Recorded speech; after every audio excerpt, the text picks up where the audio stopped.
आप देख रहे हैं सच दस्तक कर्ण किशोर के साथ। हमारे साथ जुड़े हुए हैं किशोरी दास जी।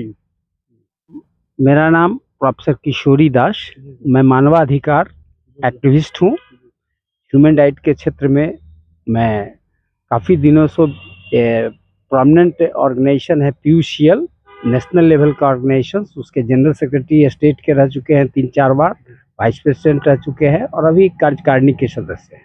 सर, अभी राज्य में कई स्थानों पर अतिक्रमण हटाओ अभियान चल रही है। देखिए, अतिक्रमण तो जितनी भी सरकारें आई आज से नहीं, सब अपना चलाया है, लेकिन सबका तरीका जो है अलग अलग रहा है। एक ठीक है, हम लोग भी इस बात को मानते हैं कि सड़क आवागमन में किसी को दिक्कत नहीं हो, सरकारी ज़मीन पर कोई अनऑथराइज्ड रूप से नहीं रहे। लेकिन ये जो अभी बिहार में अतिक्रमण जो चल रहा है वो पॉलिटिकल कारणों से चलाया जा रहा है। जिस तरह से यूपी में मुसलमान लोगों ने भाजपा को वोट नहीं किया, तो वहाँ जोगी जो है चुन चुन करके मैंने भाजपा विरोधी लोगों का जो है वो उसके मकानों पर बुलडोजर चला रहे। इसी तरह से अभी जो हमारे होम मिनिस्टर बने हैं सम्राट चौधरी, वो स्वयं बहुत बड़े अपराधी रहे हैं, बहुत बड़े अपराधी। उनका रिकॉर्ड है। प्रशांत किशोर ने तो सारा पोल खोल दिया कि किस तरह से वो एज उम्र घटाने से लेके बचने के लिए, फिर उम्र बढ़ाने MLA बनने के लिए, इस तरह के हुआ है। तो अभी जो ये मॉडल जोगी मॉडल यहाँ जो यहाँ चला रहा है यूपी मॉडल, वो यहाँ नहीं चलेगा, नहीं चलना चाहिए। इसलिए कि जितने भी गरीब लोग हैं, गरीब गुरबा, अभी तक तो जितने भी बुलडोजर चले हैं गरीब गुरबा पर चले हैं।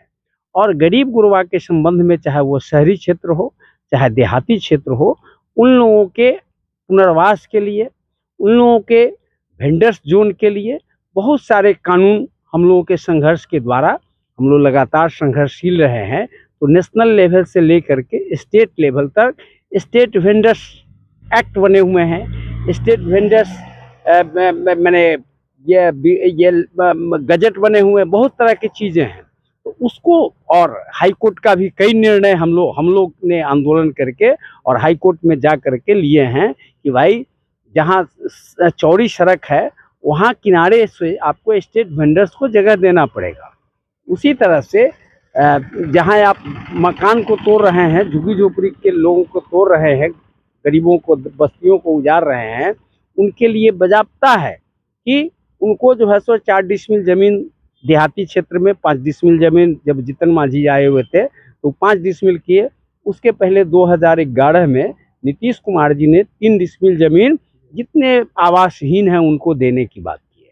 शहरी क्षेत्र में प्रधानमंत्री आवास योजना है, उसके तहत जो है कम से कम हम लोगों ने स्लम के बस्तियों के लोगों को सभी जगह फॉर्म भरवाए। उसका जो फॉर्मेट था उसके लिए 5,000 करोड़ रुपया भी 500 करोड़ रुपया भी बिहार सरकार को मिला। भाई इन लोगों को रिहेबिलिटेट कीजिए। मिली सर? मिली है? नहीं मिला। यही तो कहना चाहते हैं आपको कि वो पैसा रिटर्न हो गया, पड़ा रिटर्न हो गया। क्योंकि माननीय मुख्यमंत्री नीतीश कुमार जी कहते हैं कि भाई हमारे पास ज़मीन नहीं है। ठीक है, आपसे ज़मीन मांगने नहीं जा रहा है लोग, जो जहाँ बसे हैं और उससे ट्रैफिक को कोई तरह का प्रॉब्लम नहीं है, किसी तरह का प्रॉब्लम नहीं है, तो उसको आप रिहेबिलिटेट कर दीजिए, उसमें कोई दिक्कत नहीं है। तो आप जो है सीधा गरीब विरोधी जो आपकी मानसिकता है, वो तो कम से कम इतना रहा कि नीतीश कुमार जी जब तक चीफ मिनिस्टर रहें तब तक इस तरह का जोगी मॉडल बुलडोजर नहीं चलाए।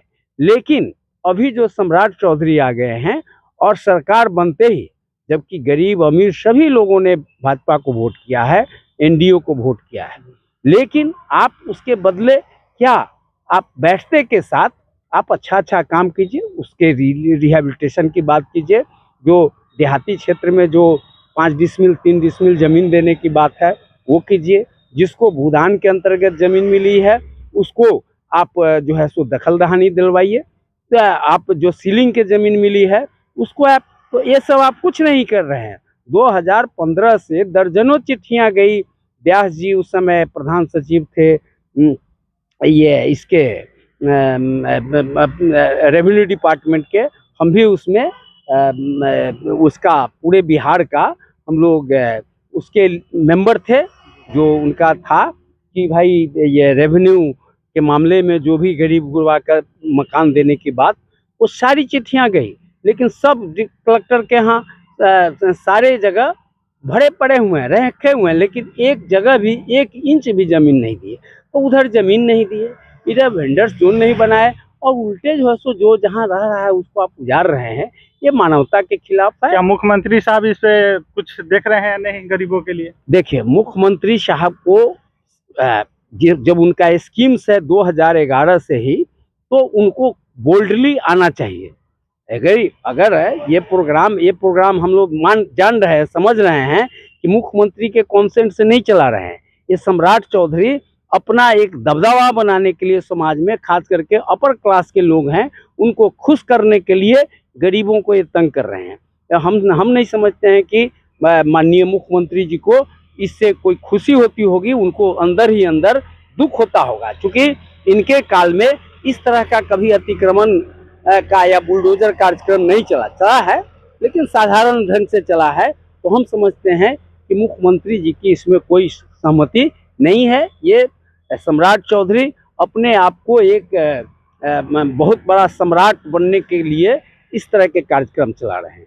थैंक यू सर बात करने के लिए।